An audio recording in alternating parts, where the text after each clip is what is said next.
Hi, Stanley. It was good talking to you yesterday. I like your new teeth. They really look good. Those dentists are doing a good job. I'm wearing my painting clothes today because I'm going to go outside when it gets a little warmer and do some painting. Anyway, I have one more troll story to read to you from this book, The Troll with No Heart in His Body, unless you want to hear more. Okay, but this is one that it says in this book. It was voted to be the most popular story among American children in the 1950s. So, anyway, this is a story from Norway, and this is the way it looks in a picture. And again, I'm going to be reading mostly. I will show you some pictures, but I do the reading just from the book, just like this. And it's called The Boy Who Became a Lion, a Falcon, and an Ant. So let's see what, first of all, they say about this story. Then I'll read you the story. It says, all trolls are ugly, but the ugliest of all are the trolls with 3, 6, or 9 heads. They get terrible headaches, probably from the different heads arguing with each other, and the only thing that can soothe them is being gently rubbed by the hands of a princess. That's why trolls often steal princesses and keep them captive inside their mountain homes. To figure out how to get rescued from a troll, you have to know their greatest weaknesses. Trolls, you see, think they're very smart, and they love to brag about how clever they are.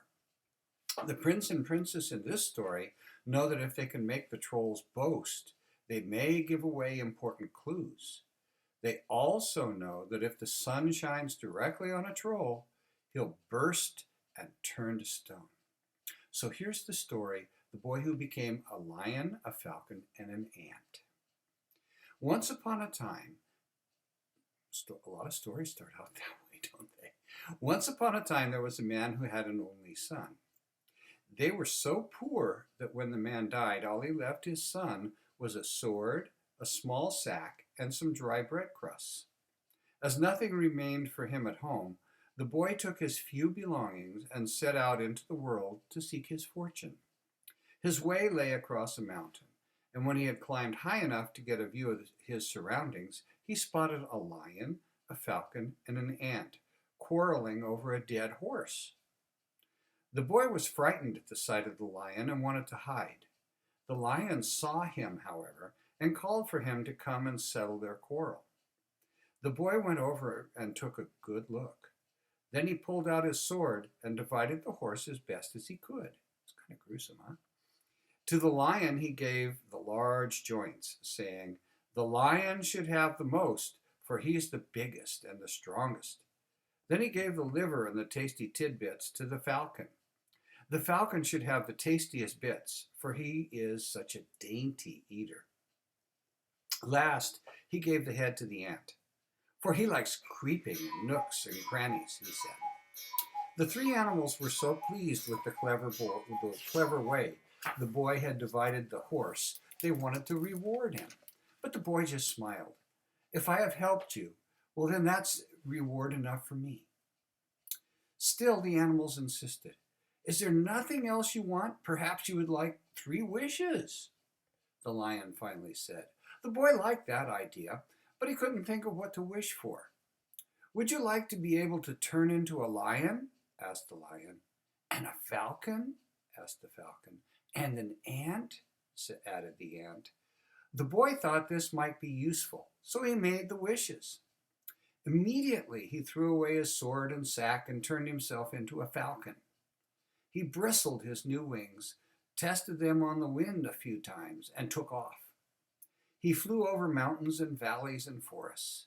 As he flew over a large lake, his wings became so sore he could hardly fly on. At last he spotted a huge rocky crag in the lake and landed there. It was an odd-looking rock, jagged and rough and with a large outcropping to one side.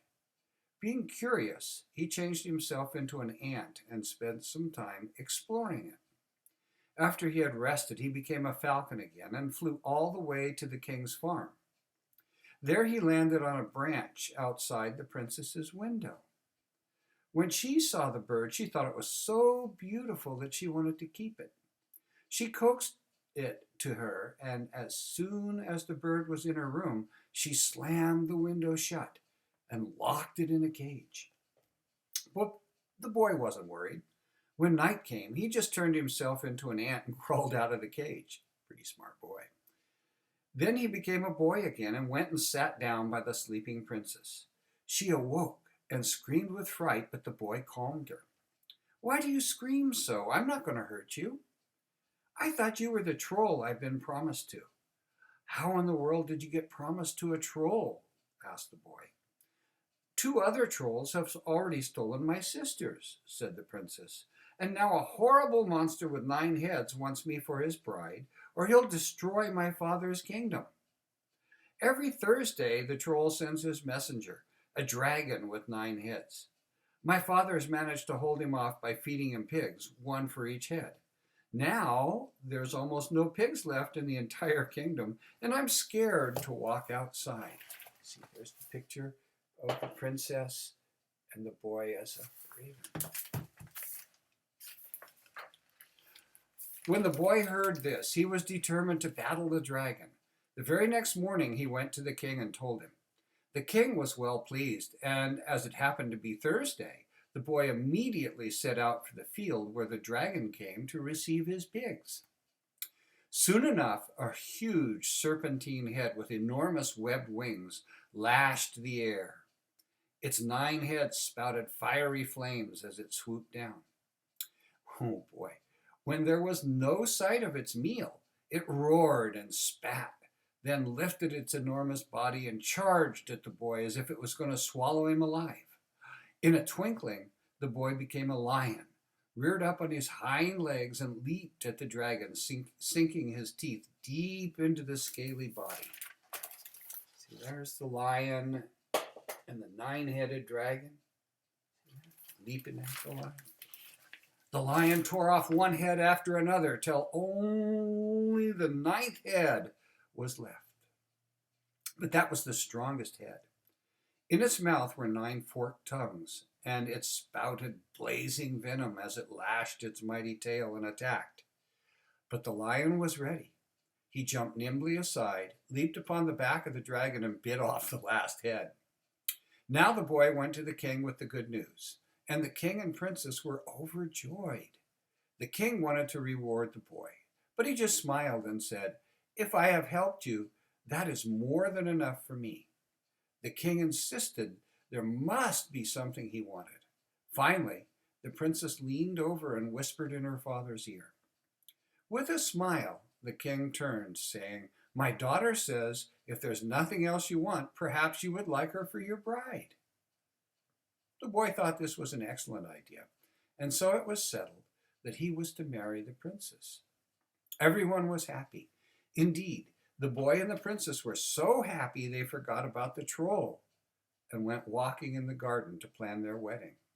Suddenly, a horrible troll with 9 heads came upon them, seized the princess, and flew off with her through the air.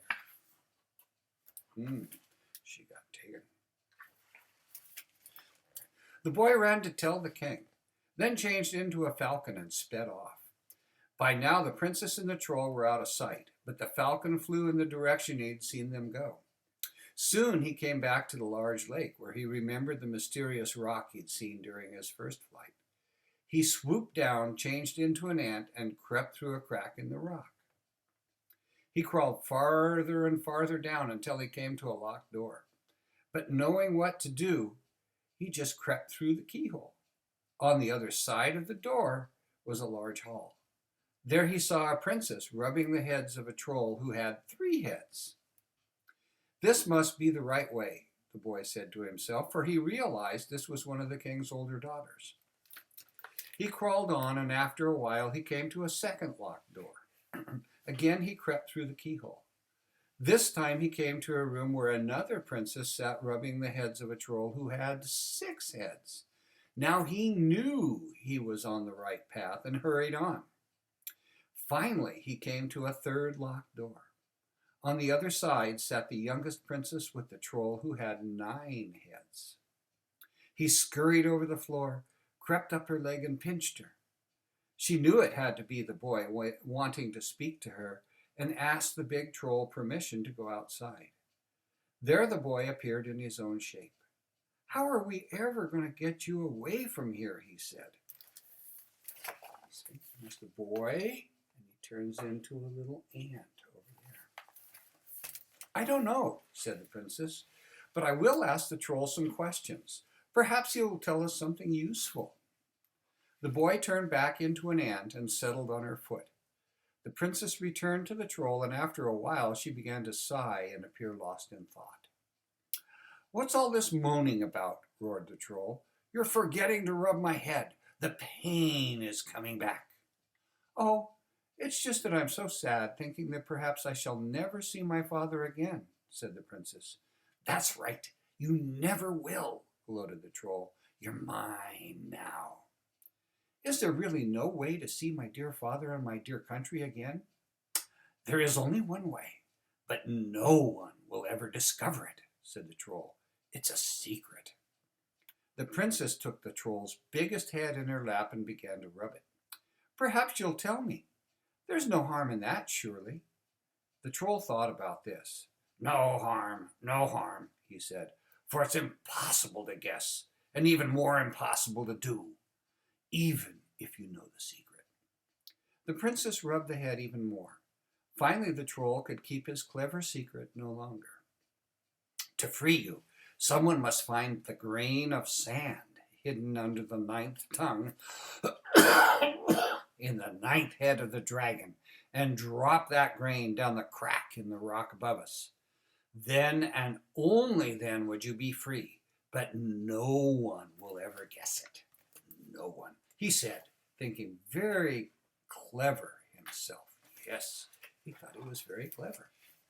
Well, as soon as the boy heard this, he crept down from the princess's foot, out through all the keyholes, and up through the crack in the rock. There he became a falcon and flew to where the dragon lay. He found the 9th head and carefully lifted each tongue. At last he found the tiny grain of sand under the 9th tongue, picked it up with his beak, and flew off. When he came above the rock, he took careful aim and dropped the grain of sand so that it fell cleanly through the crack. Suddenly, the rock cracked asunder and the sun shone straight on 3 trolls sitting there. With a tremendous explosion, the trolls burst and turned to stone. Then the lake dried and turned into a lush and beautiful field and meadow, and a golden castle rose up. The 3 princesses came running out of the castle, and they all returned to the old king's dwelling, where there was no end to the rejoicing. The boy and the youngest princess were made husband and wife, and there were revels throughout the kingdom for 7 whole weeks to celebrate the wedding. Then the boy and the princess went to live in their golden castle and fared well to the end of their days. Snip, snap, snoote, her every root ute. Snip, snap, snoot. This tale's told out. You like that story, Stanley? It's a little bit gruesome, but it's a good story, wasn't it? Anyway, you have a good time. Mind your mom and dad. Be good to your little brother.